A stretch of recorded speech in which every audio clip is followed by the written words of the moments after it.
저는 올해 65입니다. 28살 때부터 국밥집을 시작해 평생 가게를 지켰습니다. 새벽 4시면 어김없이 일어나 뼈를 고고 오후가 되면 뽀얀 육수가 끓어오르죠. 손수 끓인 육수 맛으로 장사 하나만 보고 달려온 세월이었습니다. 지금은 작은 상가 건물의 주인이 되었습니다. 1층에 제 국밥집이 있고 2층과 3층엔 세입자들이 들어와 있죠. 가게는 여전히 제가 직접 지키고 있습니다. 허리가 좀 굽긴 했어도 국자 들고 서 있는 게 편합니다. 아내는 몇 해 전 병으로 세상을 떠났습니다. 장례를 치르고 나서 집에 들어오니 텅 빈 거실이 너무 넓어 보였습니다. 밥을 혼자 먹고 TV를 혼자 보고 잠도 혼자 듭니다. 홀로 지내는 외로움이 뼛속까지 스며들었습니다. 그러던 어느 날 단골 손님이던 김 사장이 가게에 들렀습니다. 영수야, 좋은 분 한번 만나볼래? 우리 처제 친구인데 혼자 사신대. 괜찮은 분이야. 처음엔 손사래를 쳤습니다. 이 나이에 무슨 재혼이냐고요. 하지만 김 사장은 웃으며 말했습니다. 남은 인생이라도 외롭지 않게 사는 게 얼마나 중요한데. 한 번만 만나봐. 결국 저는 고개를 끄덕였습니다. 첫 만남은 조용한 찻집에서였습니다. 그녀는 57, 단정하고 따뜻한 인상이었죠. 이름은 윤미자. 조심스럽게 자리에 앉은 그녀가 먼저 입을 열었습니다. 혼자 사시는 게 얼마나 쓸쓸하셨어요. 저도 오래 혼자 살아서 그 마음 잘 알아요. 그녀는 제 손을 꼭 잡았습니다. 따뜻한 온기가 전해졌습니다. 그 순간 마음이 녹아내렸습니다. 이제 나도 누군가와 남은 삶을 함께 할 수 있겠구나. 오랜만에 느껴본 설렘이었습니다. 그날 이후 우리는 자주 만났고 그녀는 늘 다정했습니다. 제가 국밥집 이야기를 하면 눈을 반짝이며 들어줬고 대단하세요. 정말 멋지세요 하며 격려해줬습니다. 그렇게 몇 달이 흘렀습니다. 저는 점점 그녀에게 마음을 주고 있었습니다. 재혼 이야기가 오가면서 그녀는 제 가게에도 자주 오기 시작했습니다. 점심시간이 지나 손님이 뜸해질 무렵 들어와 구석자리에 앉아 있곤 했죠. 제가 설거지를 하고 있으면 앞치마를 두르고 옆에서 도와줬습니다. 선생님, 혼자 하시기 힘드시죠? 제가 이제 도와드릴게요. 그녀는 제 이야기를 귀 기울여 들어줬습니다. 새벽 장 보러 다니는 이야기, 육수 끓이는 노하우, 단골 손님들의 사연까지. 그녀가 웃으며 고개를 끄덕일 때마다 저는 인정받는 기분이 들었습니다. 하지만 결혼 준비가 본격적으로 시작되자 슬슬 이상한 말이 나오기 시작했습니다. 선생님, 집이 넓다 하셨잖아요? 어느 날 저녁 그녀가 조심스레 말을 꺼냈습니다. 저희 딸이 다음 달에 결혼하는데 아직 신혼집이 없어요. 전세 구하기도 어렵고 선생님 건물 2층이 비어 있다고 하셨죠?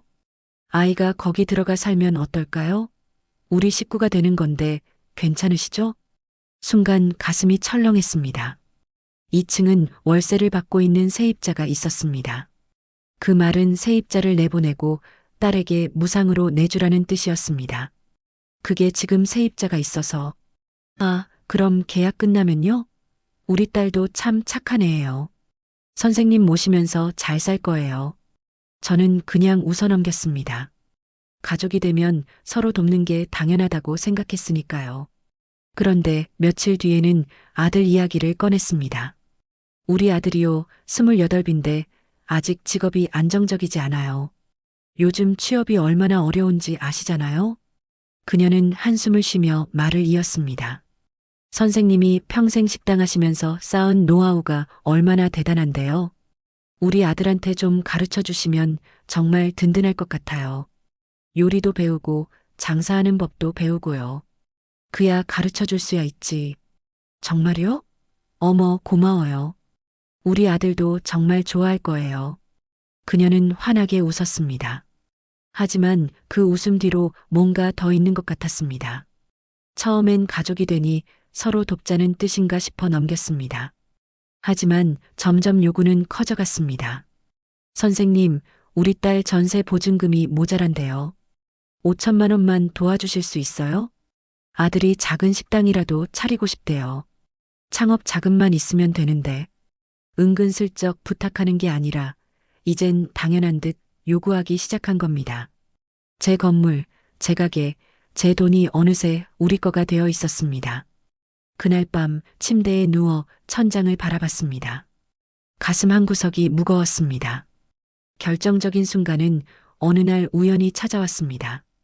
그날 저는 그녀와 저녁 약속이 있었습니다. 평소보다 일찍 가게 문을 닫고 그녀의 집으로 향했습니다. 약속 시간보다 30분이나 일찍 도착해서 초인종을 누르려다 잠시 망설였습니다. 너무 이른가 싶어 복도에 서 있는데 안에서 목소리가 들려왔습니다. 현관문이 살짝 열려 있었습니다. 그녀는 환기를 시키려고 문을 열어둔 모양이었습니다. 저는 그냥 들어가려다가 안에서 들려오는 대화에 발이 멈췄습니다. 엄마, 이 결혼 잘해야 해. 젊은 여자 목소리였습니다. 딸이었습니다. 무슨 소리야? 선생님은 좋은 분이야. 그녀의 목소리가 들렸습니다.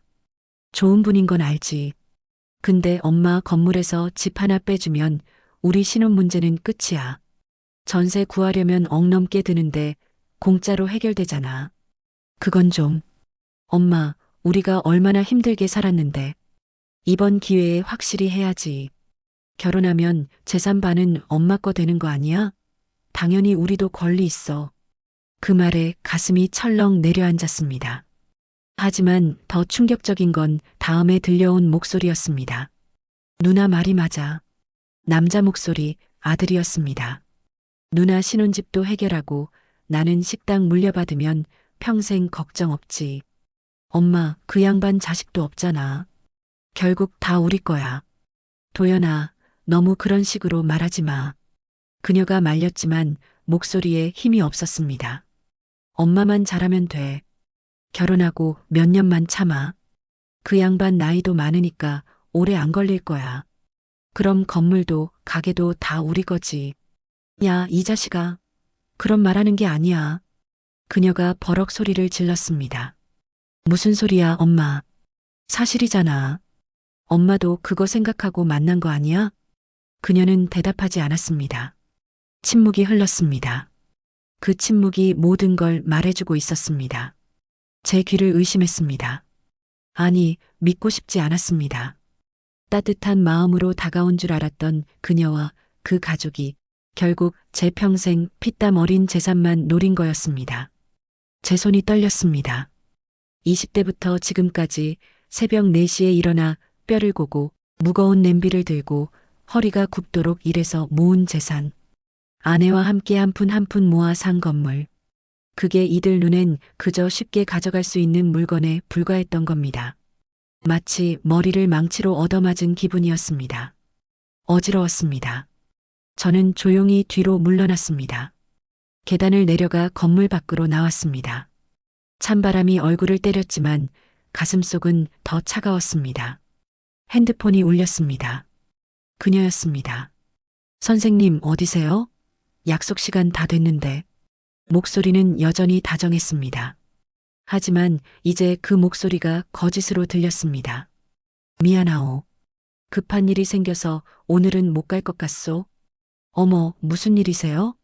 괜찮으세요? 괜찮소. 나중에 연락하겠소. 전화를 끊었습니다. 그리고 한참을 그 자리에 서 있었습니다. 며칠간 잠을 제대로 이루지 못했습니다. 그녀에게서 계속 연락이 왔지만 받지 않았습니다. 가게 일을 하면서도 머릿속은 복잡했습니다.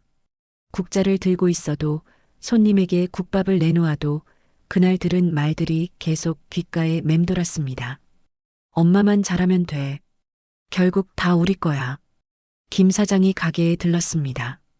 제 얼굴을 보더니 물었습니다. 야, 영수야. 무슨 일 있어? 안색이 안 좋은데. 저는 한참을 망설이다 그간의 일을 털어놨습니다. 김 사장은 고개를 끄덕이며 들었습니다. 내가 뭘 했어. 요즘 세상 믿을 사람 없다고. 특히 재산 있는 사람은 더 조심해야 한다니까. 내가 바보였어. 외롭다고 너무 쉽게 마음을 줬지. 아냐. 내가 바본 게 아니라 진심으로 대했던 거야. 근데 상대가 잘못된 거지. 이제라도 알았으면 다행이야. 결혼하고 나서 알았으면 어쩔 뻔했어. 김 사장의 말이 위로가 됐습니다. 저는 결심했습니다. 이제 끝낼 때가 됐다고. 그날 저녁 저는 그녀에게 연락했습니다.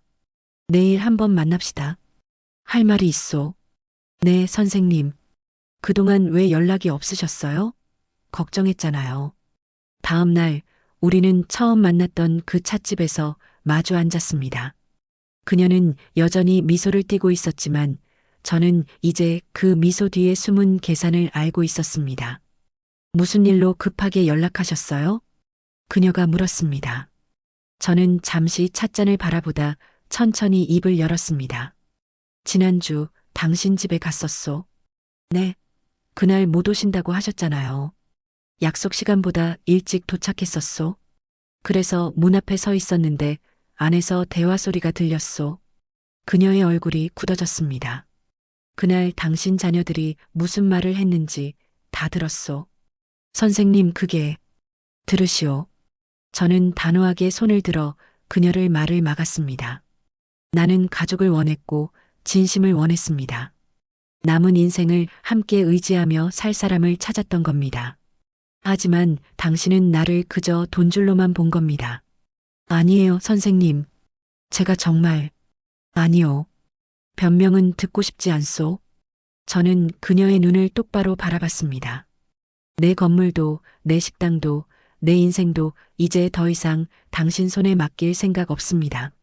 나는 28부터 지금까지 매일 새벽에 일어나 일했소. 허리가 굽도록, 손에 굳은 살이 배기도록 벌어서 모은 재산이요. 그게 당신 자식들 신혼집 되고 창업 자금 되라고 모은 게 아니요. 그녀는 고개를 숙였습니다. 변명도 사과도 없었습니다. 우리 결혼은 없던 일로 합시다. 선생님, 이제 연락하지 마시오. 나도 당신에게 연락하지 않겠소. 저는 자리에서 일어났습니다. 그녀는 아무 말도 하지 못했습니다. 뒤도 돌아보지 않고 찻집을 나왔습니다. 밖으로 나오니 시원한 바람이 불었습니다. 가슴속에 쌓여있던 무거운 것들이 바람에 날아가는 것 같았습니다. 홀로 돌아오는 길, 오히려 마음이 한결 가벼웠습니다. 외롭긴 했지만 이용당하는 것보다는 훨씬 나았습니다. 이제라도 진실을 알게 된 게 다행이라 여겼습니다. 가게로 돌아왔습니다. 익숙한 주방, 낡은 국자, 오래된 냄비들이 보였습니다. 평생을 함께한 것들이었습니다. 이것들이 진짜 제 가족이었습니다. 저녁 무렵 김 사장이 다시 가게에 들렀습니다. 어떻게 됐어? 정리했네. 잘했어, 영수야. 내 인생은 내가 지켜야지. 김 사장은 소주 한 병을 따라 제 잔에 가득 채워줬습니다. 외롭지? 외롭지. 하지만 속는 것보단 낫네. 그래, 맞아. 혼자 사는 게 뭐 어때? 너처럼 성실하게 산 사람이 당당하게 살면 되는 거야. 우리는 말없이 잔을 부딪혔습니다. 이야기가 공감되셨다면 구독과 알림 설정 부탁드립니다.